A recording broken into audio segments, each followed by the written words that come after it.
How does a man handle mortality and death? What does he do when the calendar turns into a countdown? Tonight, I want to share with you three keys that fortify my soul for this very same question. Hi, I'm Cloud, and I have lung cancer. Still strange saying it out loud. This channel is my way of defying this disease. A place to regroup, gather strength, and fight on. I'm gonna need you in my corner. Here we will survive, we will thrive beyond cancer. Finally, I truly pray that someday soon I can run again.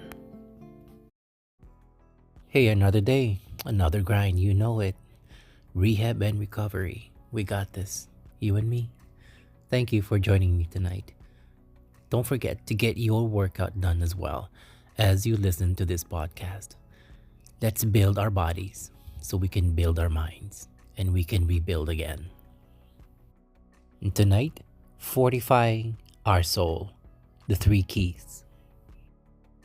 As we stare down cancer, disease, and illness, and an infirmity, a man realizes that mortality strips him naked. Titles fall, they fall away. The strength is questioned. Your pride is interrogated. And yet, this is where the soul is either fortified or broken. Men like us, we do not face death by talking about it. We face it by acting, by choosing how we stand when the ground beneath us shakes. In this fight, because it is a fight, there are three keys that hardened my spirit and sharpened my will. Let me share these with you. The first, never procrastinate. You must act now. When illness enters your life, tomorrow becomes a luxury you may not own. Procrastination is a silent surrender. It is a belief that you will have time later to be brave, later to speak truth, later to live fully. Cancer cured me of that illusion thoroughly. There is no later. There is only now. Act now. Love more now. Laugh more now. Don't plan. Execute.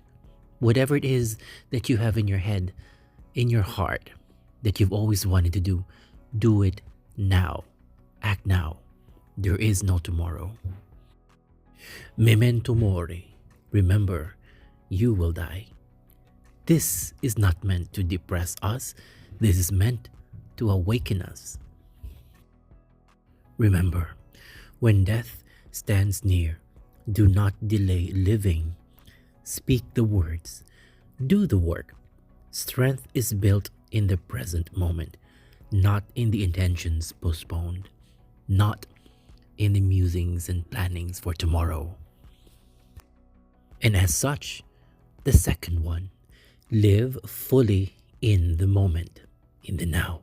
Never dwell in the past, nor yearn for the future. Illness tries to drag a man backward and forward at the same time. Backward into regret. I should have taken better care of myself. Or forward into fear. Will I be here next year? Both directions weaken you. Peace comes from presence. When I could no longer run or lift or work out or exercise or even breathe deeply, I learned to inhabit the moment like a fortress. In battle history, soldiers survive not by imagining the war's end, but by focusing on the next movement, the next reload, the next advance in position, the next waypoint, or hold the line. When I walked the hospital corridor with an IV pole, that was my battlefield. 10 steps, then 10 more. No past, no future, just in the now. Did you know? If you are depressed, you are living in the past. If you are anxious, you are living in the future. If you are at peace, you are living in the present. Peace is not weakness, it is clarity under fire. To live fully in the moment is not to deny death, it is to refuse to let death steal today. Strength is not only in muscle, but in attention. The man who masters his moment masters his anguish and his suffering. The third, realize the real fight is in your mind. It's always in your mind, always has been. The body takes the first hit though, but the mind decides whether the war is lost.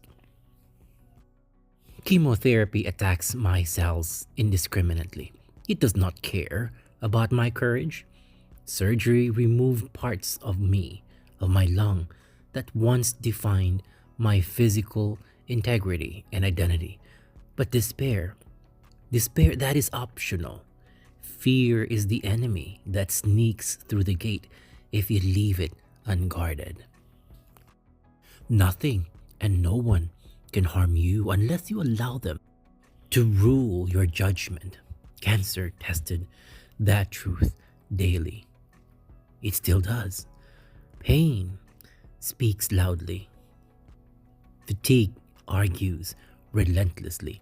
But I have learned that thoughts are not commands. They are weather. Thus, every day, I guard my thoughts. I guard my morale. Every morning, the question, can I survive? No. Will I stand today? Yes. The Tao teaches non-resistance, not surrender, but harmony. You do not waste energy fighting what is unavoidable. You fight where choice remains. I could not control the diagnosis, my illness, my disease, my cancer.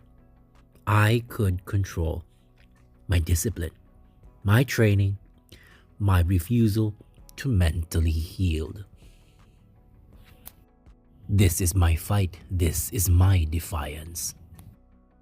Remember, suffering comes not from mortality, but from the story we tell ourselves about it. So, I choose a different story. This was not the end of my strength. It was the forge.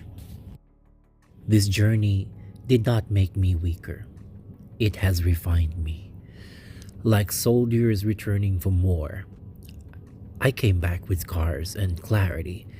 Physical prowess is not gone, it is redefined. Strength is no longer reckless, it is intentional.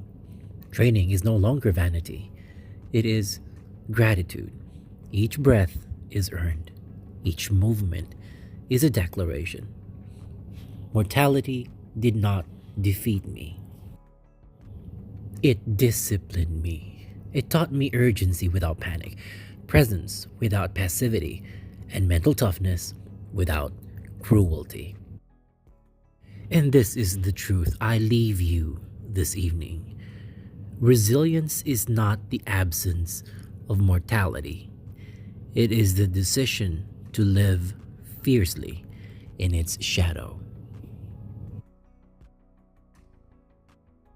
So tonight, wherever you are and however you're doing, I pray you stand the tallest over any fear, over any mortality.